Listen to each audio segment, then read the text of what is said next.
All right, ladies and gentlemen, here we are. We are talking about cross-spawn only when it comes to these two players duking it out. And we have very similar colors, as we often do between these two players. We've got, I think this is just purple. Purple Protoss in the top left. And jakulangski in the bottom right here as our Japanese Violet. Japanese Violet Zerg. So I'll be tested as I often am when it comes to that. Oh, I think we have duplicated audio there on the first bit. Sorry about that. Hopefully it wasn't too distracting. We are going to be going into a gateway first here for Neblime. No surprises there. He doesn't want to do 6 lattice on a cross spawn position or early lattice in general. But it's interesting. This is a 4-spawn map, and you either spawn in this configuration or in the other one, top right, bottom left. This is something that I believe Starcraft 2 maps kind of tinkered around with at some point. And we'll have to see how that one works out. And yes, there is some new UI where it's been yellowified and Jack is orange. We can't see that as Witness, but you know, red is going to be saved for Blood Summon. That's going to be the classic move where I release a 5th race after the Escozi. So keep in mind, we're going to have green for the Escozi as well. It's like these little blue boxes and stuff are all turned to a different color when you're playing as Protoss now, and a different color when you're playing as Zerg. Otherwise, it is the default blue that you see here. We load the Terran UI for Witness. That's just how Witness and Replay, that's just how it works out for that. I guess Witness is technically Protoss, isn't it? So anyway, for replays, you got Terran UI. So if we ever change that, you'll see some changes there as well. See, there's quite a bit of chatting here in this particular matchup, but that's okay, because we get to chat ourselves and talk a little bit about some of the interesting moves our players are doing. So obviously the hotkeys, the camera shortcuts here are for those natural expansions. We love to see those, and we obviously have just 1 gate expand. I guess because it's cross-spawn fixed and he knows it, Neblime's going to try to do something a little bit on the greedier side, but Jack is only now setting up his expansion, and he is going to go for that pool. Hierophant coming very late. Actually, was this gate with no unit? No, he did make a Hierophant. Okay, it wasn't... I was going to say, this is a 1-gate expo with no military units. That's pretty bold. We'll have to see how that one works out. I see we have some homies still chatting away. Alexander, welcome to the stream. I'm not sure. I don't think I'll be putting the chat on screen for the casts, because some of these will be turned into videos. Who knows? Maybe this one will be epic enough to turn into a video. If you're watching it on YouTube right now, then you know the answer is yes. Unless you're watching YouTube right now on stream, in which case the answer is you don't know yet. Zethicors are already out chasing the Hierophant out. I'm going to be watching the minimap like a hawk, because those subtle different shades of purple that are probably impossible to see on the stream. Don't worry, guys. I'm a professional. I know what I'm doing. This is my first cast since my trip, so no time to shake off the rust. We just got to go, go, go. Second Hierophant arriving in the middle of the map. And that is a great surround attempt from jakulangski, but those Hierophants can be very slippery. And with no Vorvacor or anything of the sort to try to overwhelm with that, it is going to be no chance, no opportunity at all for Jack to get a kill. Very, very difficult to kill a Hierophant with that surround. A lot easier for the Dracoden. They move slower. I don't think they're actually any bigger, but they certainly feel like it sometimes. All right, the Zethicors are going to be winding around, and we're going to get a nice look at the terrain of Battle Spectre. It does kind of remind me a little bit of Paradise, which is obviously a port of Dante's Peak. To my knowledge, this is not a port of a StarCraft 1 map. This is an OG original map, and you just know that you're going to be cross-spawn every single time. And we do have some Zethicors guarding the upper bases, so that's kind of neat. Of course, the Quas are burrowed, calling forth the Dracodens and the Hierophants. You got to be able to burrow a little bit further forward, and the Cantavis ripe for the picking with these 5 Zethicors or so that have just popped in, but now with the Hierophants returning, jakulangski can actually focus it down if he wants to. He's trying to defend with workers. Will the workers do what need to be done? Oh no! He's hallucinated himself. That's going to multiply the damage dealt by the Zethicors, and he will actually be body blocked by traitorous automata. And that is a wrap for multiple scribes and a dead Cantavis. Very difficult for Neblime to find anything with that. Those Cantavises obviously cost a decent amount of Vespene gas, and you do want a number of them, especially to deal with all the Quasilisks that are currently patrolling across the map. But jakulangski is not really in a position to do anything off the back of that. He kind of just delayed the attack from Neblime, so it's still good value, but he can't, capitalize on that with a deadly attack. You look at the Hierophant count, the Dracodens as well. This Protoss army will endure. It's only 14 or so Quas. You're not going to be able to just run up on them. No Zorius present yet for that. But a single Lakizalisk is on the way. Vornath upgrading out of that pool. I will point out that the only changes since Acropolis 3 that are going to be relevant to this match that is being played for us, is that the Lake will move slower than it did before. There it is. The slower Lakizalisk, ladies and gentlemen. Much more contingent on Zor use for engages. Otherwise, you want to pre-position it, and it will be a sitting duck otherwise. So, very steep nerf to the Lake in that respect, but I think it will make tactical plays a bit more commonplace for Zerg. I do generally think of the game a little bit less like buff and nerf when I make changes, and a little bit more like, is this going to be more interesting? So, while obviously that is a nerf to the Lakizalisk, I think it's just more interesting. So, we'll see if that ends up bearing out. Now, this is a bit of a scary concentration of Quas. Sure, you've got the Bulwark, but they can ignore the Matrix for the shield restore, and they will be able to position the Lake far enough away from the... Oh, no, that's within range of the Bulwark, isn't it? No! Just barely outside of the vision range. Impressive stuff, but the Storm catches so many Quas on the way out and forces them away. Still, this one Lake is a bit of a problem. Already has 4 kills to its name. Where's the Storm going to come for? Instead, a little bit of an engage from some Quas on that side. Oh, no, another dead Scribe. Looks like he'll get up to 5 workers before we see the Lake die. The Storm, Zealot, and Matrix combined arms. Still a lot less scary than before. Oh, no, there's a Zoryus burrowed there. That seems odd. I don't know what's going on there. Now the Lake and the Quas standing on top of each other, getting stormed. Cantavis is providing quite a bit of value right now, and there's the hallucination as well. Neblime, fancy footwork, keeps himself in a safe position. Some Zethicors kind of just guarding the position. It almost looks like a UMS map with all the sprites and funky terrain. You got to watch out for those gargoyles, or whatever they'd be renamed to in a UMS map. Nonetheless, the Zeths are out in pretty good force. Quas and Lake holding hands as they escort each other. Third base theoretically going to be taken here, but it is a little bit scary for Jack to take this one, I feel like. Sure, it's on the high ground, but he's got really no forces over here. There is a Biddy tile, though.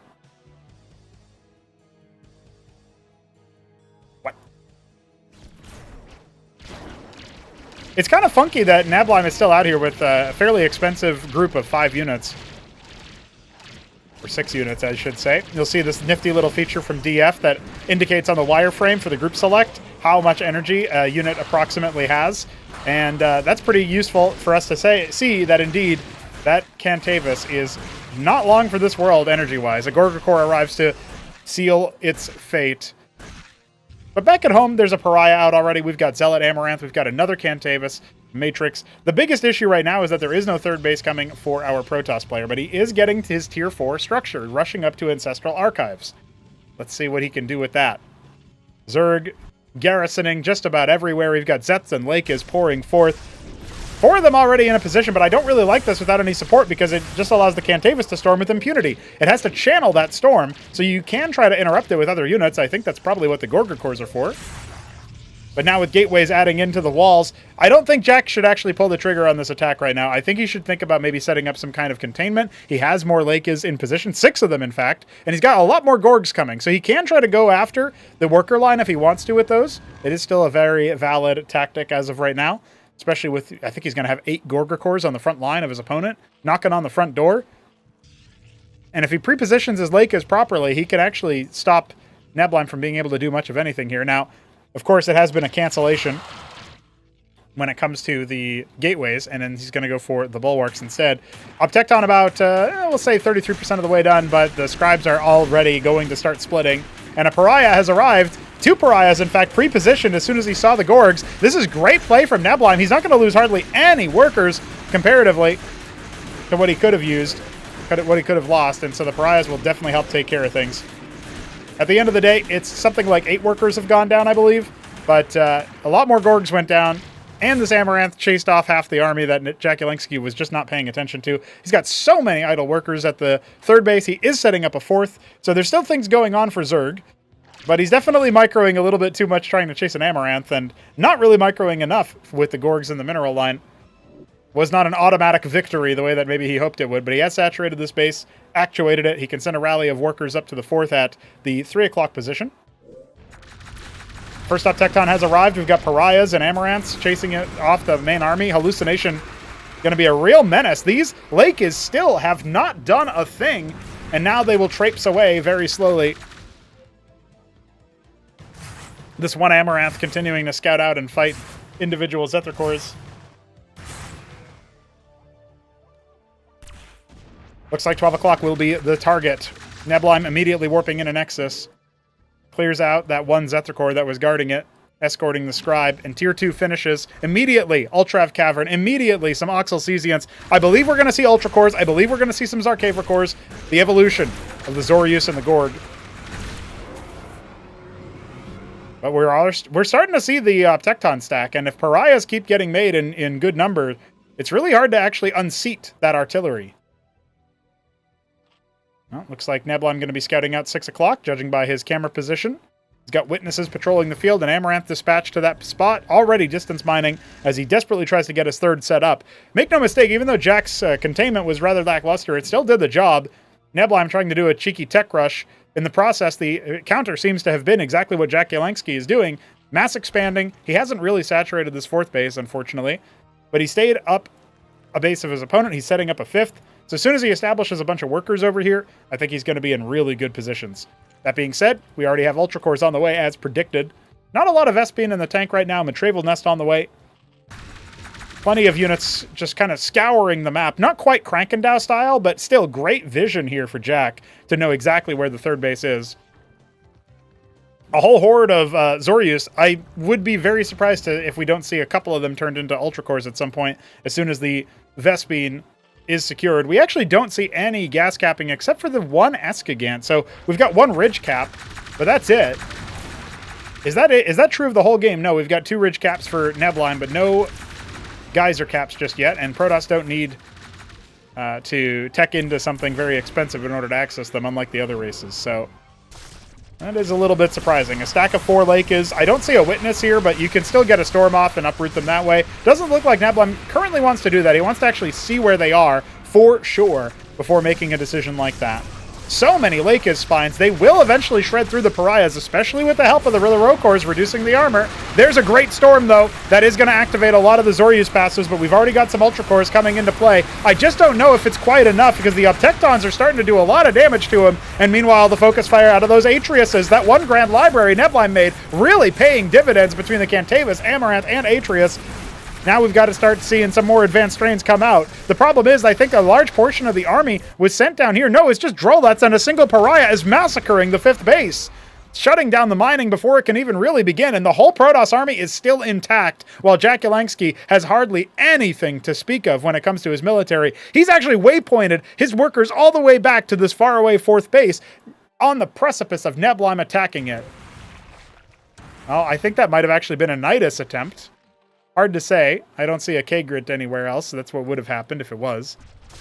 Oh, yeah, it was, actually. He's now remaking the Nidus. Wild stuff, so Neblime not allowing that to be assembled underneath his nose. Instead, it's jakulangski, who has allowed the Protoss to get out of control with their army. Ill-timed attack, ill-fated. Jack did not invest as much into his military as Neblime did. And instead of trying to play it smart by attacking some of the outer-lying bases or maybe going for a worker raid of some such, it was not going to be enough. Now, the Nidus does end up coming down for the link, but look, it's going to get shot down from this side instead. Zarkaver cores are out, but they're just going to get shredded by the Pariahs. The anti-air, especially with Archons in the mix as well, is way too good right now. Your Ultra cores might stay alive for a long time, and they might even claim a couple of Pariahs here and there, but it is not going to be enough. The Tecton count isn't even really what's doing all the damage at this point. It's the fact that the army can't stay alive. Great storm there as well. 11 kills from that Cantavis and counting. Meanwhile, we've got so many more units on the way for Jack, but they are all being annihilated.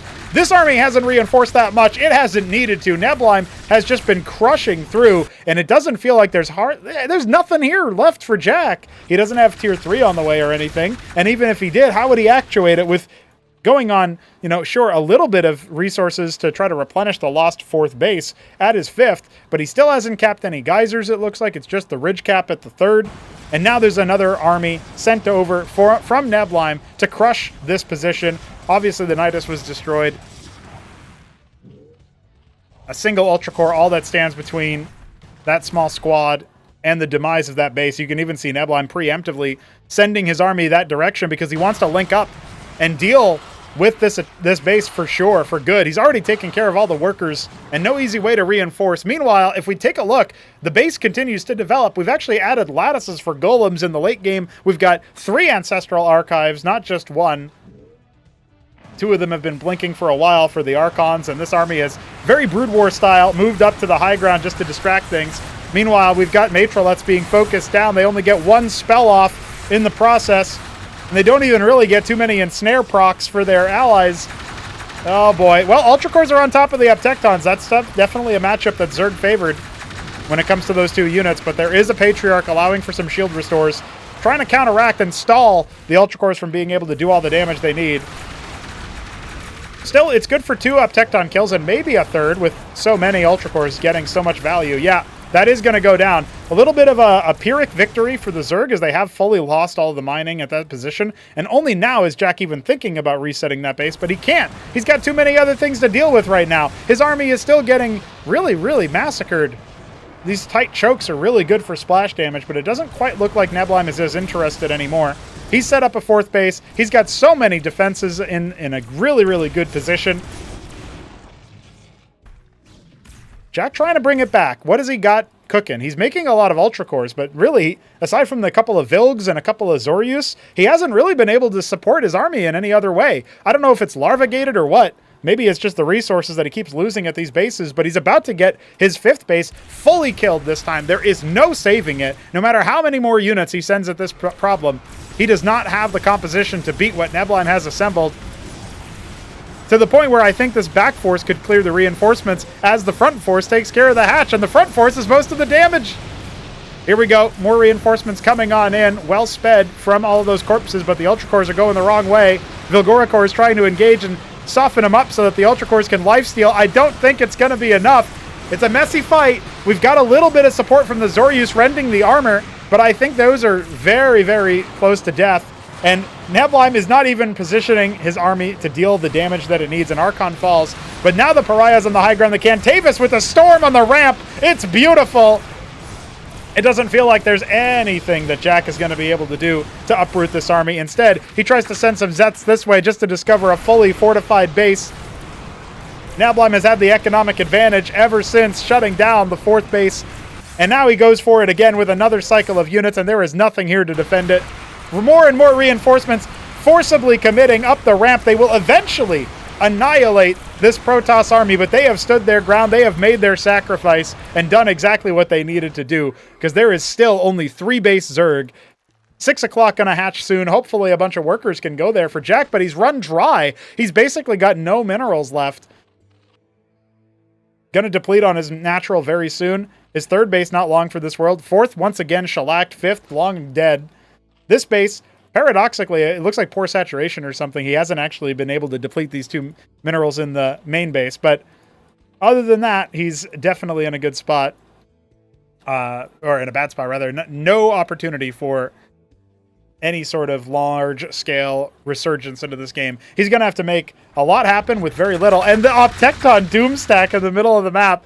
Sure, the Ultra Cores can try to chow down on them, but we've got Golems, we've got Pariahs, another Cantavis for Hallucinate. Forget about it, man.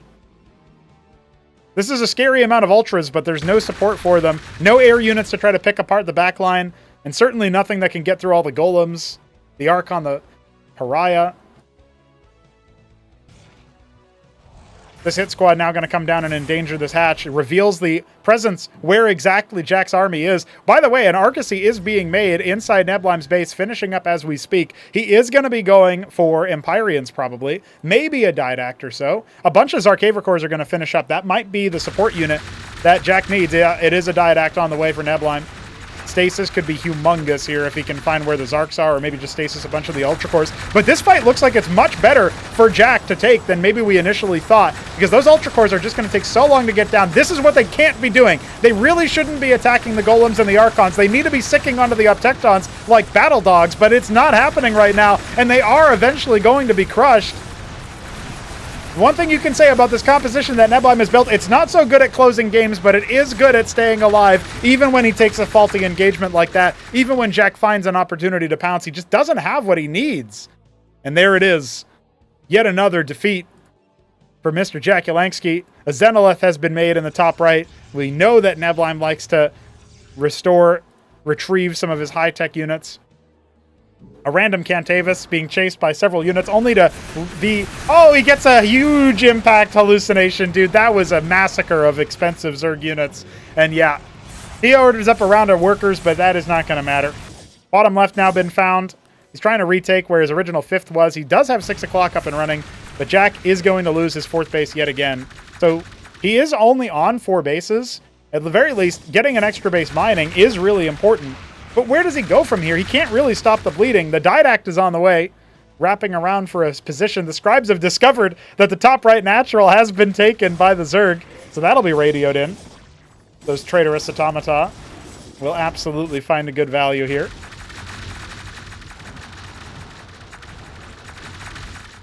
Yeah, you can say that you've got a lot of circuits, but this is not going to be enough to hold down the fort. And remember, this Didact is on the way as well into the base. We'll see if he ends up recalling or what. This is the single Spraith to try to stop it. He is actually within range, so he's going to end up porting in a number of powerful units, but I think he might end up losing the Didact for it. Yep, he will. But he still ends up getting a couple of units there. He didn't actually resend some more in, so that's a little bit unfortunate. But still... Golem Archon up Tecton is pretty scary to suddenly show up in your base.